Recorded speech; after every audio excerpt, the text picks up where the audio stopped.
Hello everyone, इस वाले part में हम लोग बहुत ही इंटरेस्टिंग एक एग्जाम्पल पढ़ने वाले हैं जिसका रिलेशन इवोल्यूशन से है। लेकिन जो मतलब जैसे कहते हैं ना कि किस तरह से कोई भी स्पीसीज अडेप्ट कर जाती है तो बच जाती है, और कोई स्पीसीज अगर वो अडेप्ट नहीं कर पाती तो वो नहीं बच पाती।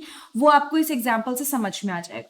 मतलब जनरली आप लोगों ने अभी तक एडेप्टेशन को कई बार देख लिया कि एडेप्टेशन क्या होता है, ठीक है। उसके अलावा अब थोड़ा सा एक बार डिटेल में देखेंगे with the help of example. सबसे इंपॉर्टेंट एंड इंटरेस्टिंग ऑब्जर्वेशन जो देखने को मिली थी वो इंग्लैंड से आई थी, ठीक है। इसमें क्या हुआ था, इन्होंने क्या किया था, कलेक्शन की बात हुई थी किसके, मौत की। अभी फोटो दिखाऊंगी आपको आगे इस पेज पे, ये मौत की 1850s में, before industrialisation and after industrialisation. मतलब जब जैसे फैक्ट्रीज वगैरह बनती हैं, इंडस्ट्रीज का पूरा का पूरा फॉर्मेशन होता है, तो वो इंडस्ट्रियलाइजेशन की बात हो रही है। तो बिफोर इंडस्ट्रियलाइजेशन कैसा प्रोसेस था और बाद में क्या हुआ, वो चीज मैं आपको बताऊंगी। यहां पर नोटिस किया गया कि बिफोर इंडस्ट्रियलाइजेशन यानी कि फैक्ट्री वगैरह बनने से पहले नॉर्मल इन्वायरमेंट में there were more white winged moth, यानी वाइट विंग मॉथ ज्यादा थे जब इंडस्ट्रियलाइजेशन नहीं हुआ था, जब तक फैक्ट्रीज वगैरह इतनी ज्यादा नहीं थी। एंड डार्क विंग्ड और मेलेनाइज मॉथ ये वाले थोड़े कम थे, व्हाइट विंग्ड ज्यादा थे बिफोर इंडस्ट्रियलाइजेशन। दोबारा समझ लीजिए, व्हाइट कलर के जो मॉथ थे वो ज्यादा थे बिफोर इंडस्ट्रियलाइजेशन, एंड फिर आफ्टर इंडस्ट्रियलाइजेशन नोटिस किया गया कि ब्लैक कलर के मॉथ ज्यादा थे। Now how is that possible. अब उन्होंने क्या किया, जब 1920s में दोबारा कलेक्शन लिया इंडस्ट्रियलाइजेशन का, यानी कि जब इंडस्ट्रियलाइजेशन हो चुका था, तो उन्होंने देखा कि डार्क कलर के जो डार्क विंग मॉथ थे वो ज्यादा थे। तो इससे क्या आइडिया लगा पाए वो, या क्या आइडिया लगता है, एक बार उसको देख लेते हैं ताकि आपको समझ में आ जाए। इट्स वेरी इजी और थोड़ा सा इंटरेस्टिंग भी है ये टॉपिक, तो आपको मजा आएगा पढ़ने में। Give me 1 minute. Okay, so let me tell you. तो this first is from the, कब, एक अनपॉल्यूटेड एरिया, और B is a polluted area. जिस एरिया में जहां पे पॉल्यूशन नहीं हुआ, आप यहाँ पे देखो, आप नॉर्मल छोटी सी चीज है, मतलब जब तक तब तक क्या हो रहा है, ये व्हाइट वाला अपने आप को छुपा पा रहा है। दिस व्हाइट वाला is able to hide itself. ये जो व्हाइट मॉथ है ये अपने आप को थोड़ा बहुत छुपा पा रहा है, मतलब पॉल्यूटेड एरिया जहां नहीं है, ठीक है, अनपॉल्यूटेड एरिया में।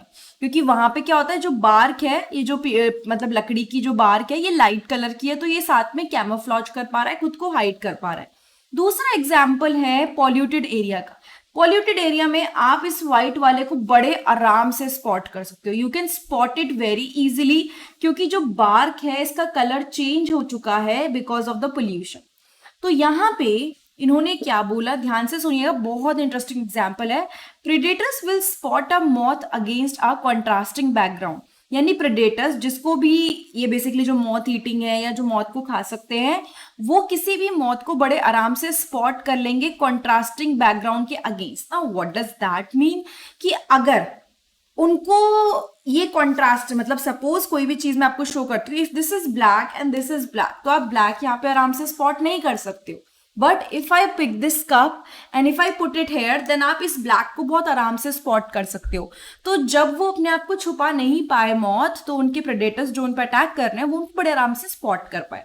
During post industrialisation period the tree trunks became dark. पहले ना एक्चुअली क्या था, ट्री ट्रंक, जो ट्री के ट्रंक थे ये व्हाइट कलर के थे, तो ये व्हाइट वाले अपने आप को बड़े अच्छे से छुपा पाए थे। लेकिन जब इंडस्ट्रियलाइजेशन हो गया तो ये ट्री ट्रंक का कलर हो गया, बाग जो है इनका कलर हो गया डार्क, फिर इनके लिए छुपना बहुत ही मुश्किल हो गया, ये अपने आप को नहीं छुपा पाए थे, ठीक है।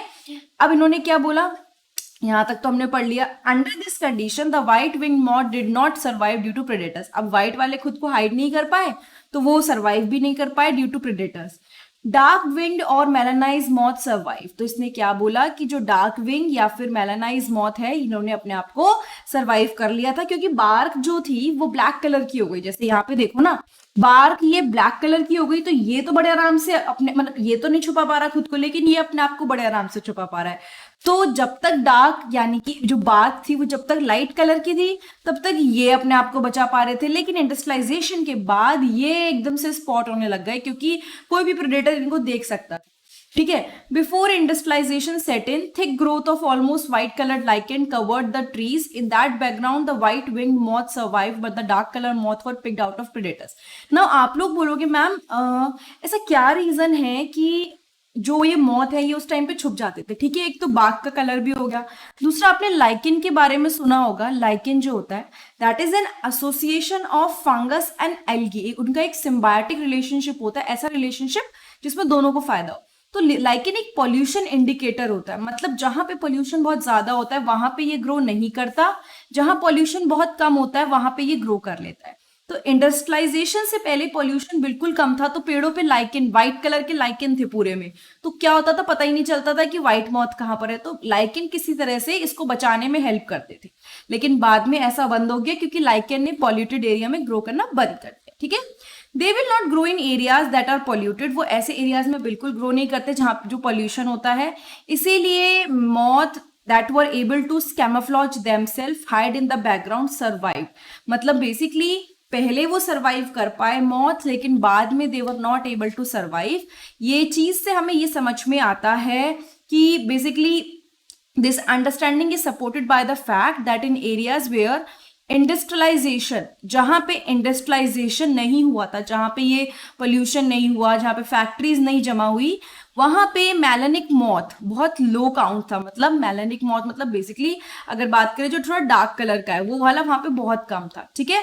In rural areas the count of melanic moth was low, dark colour के मेलानिक मॉथ बहुत कम थे और उसके अलावा व्हाइट कलर के ज्यादा थे। सिंपल सी बात है, एवोल्यूशन हुआ, जो अपने आप को बेटर सरवाइव करवा पाए वो तो बच गए, जो नहीं करवा पाए भैया वो निकल लिए। ये सिंपल सी इसका एक जिसे कहते हैं ना एक शॉर्ट फॉर्म में आपको समझाती हूँ।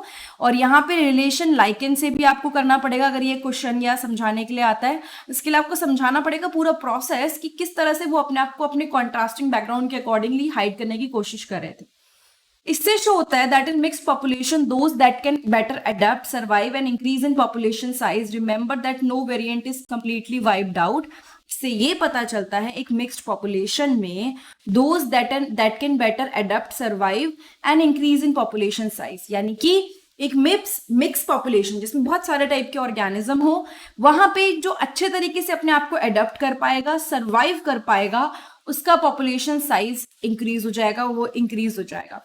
अब आपको एक और चीज याद रखनी है कि जी ऐसा भी नहीं हुआ था कि कोई एक पर्टिकुलर स्पीसीज बिल्कुल वाइप्ड आउट हो गई, बिल्कुल खत्म हो गई। नो, ऐसा नहीं हुआ था।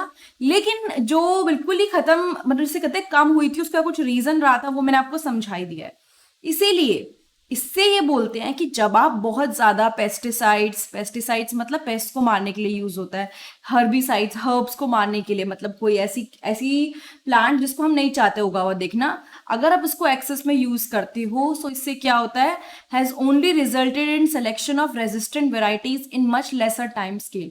इसकी वजह से क्या हुआ है, सिर्फ और सिर्फ वो अपने आप को मतलब जो बेटर करके आए हैं, लाइक अडप्ट किया उन्होंने। एंटीबायोटिक्स के लिए क्या बोलते हैं कि भाई एंटीबायोटिक्स एक्सेस में मत खाइए, अपना कोर्स पूरा कीजिए, और अगर आपको डॉक्टर ने 7 डेज बोला है तो 7 डेज खाओ। क्यों, आपने डॉक्टर ने बोला 7 डे, आपने खाया 3 डे, वो जो एक तरह से अपने आप को एडप्ट कर लेगा अगर वो पूरी तरह से खत्म नहीं हुआ तो यहाँ पे देखो लिखा है, this is also true for microbes against which we employ antibiotic और ड्रग अगेंस्ट यूकैरियोटिक ऑर्गेनिज्म, कि वो अपनी इम्यूनिटी बढ़ाते हैं। अब कोरोना का स्ट्रेन है, वो भी तो म्यूटेट हो रहा है ना विद टाइम।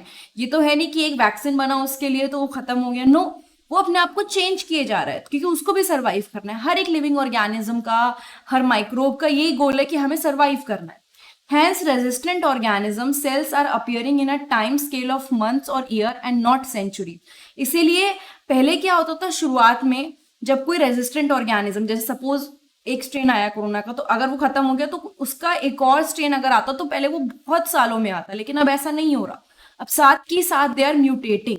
तो ये शो कर रहा है कि ये जो चीजें हो रही है ये ईयर्स मंथ्स में ही हो रही है, ना कि सालों में। These are example of evolution by anthropogenic action। This also tells us that evolution is not a directed process in the sense of determinism. It is a stochastic process based on chance event in nature and chance mutation in organism। देखो एक चीज और बात याद रखनी है, ऐसा नहीं है कि बस ये चलता ही जा रहा है, चलता ही जा रहा है। सिंपल सी बात है, कहीं ना कहीं इसका रिलेशन किसी ना किसी इवेंट से भी है। जैसे किसी को नहीं पता था कि डायनासोर बिल्कुल वाइप्ड आउट हो जाएंगे, लेकिन कुछ ऐसा इवेंट हुआ जिसकी वजह से बिल्कुल वाइप्ड आउट हो गए। फिर धीरे धीरे कई सारे ऑर्गेनिजम्स ने इवॉल्व करना शुरू करा। ठीक है। तो ये एक ऐसी चीज नहीं है कि एक ही डायरेक्शन में चलती रहेगी, इसमें चेंजेस आएंगे। Yes, it's a process, continue, मतलब जैसे कहते हैं कंटिन्यू रहेगा। लेकिन यस, एक और चीज है कि ये ऐसा नहीं है कि स्टार्ट हो गई तो बस हो गई, भैया इसको टाइम भी लगेगा, थोड़ा सा ये टाइम लेगा, चेंजेस आएंगे, अपना मतलब जैसे कहते हैं ना अपनी डायरेक्शन बदलेगा। तो आई एम होपिंग कि आपको ये वाला पार्ट जो है मेलेनिक मॉथ का ये क्लियर हो गया होगा। एंड इट्स वेरी इंपॉर्टेंट, अच्छा है टॉपिक, इजी टॉपिक है।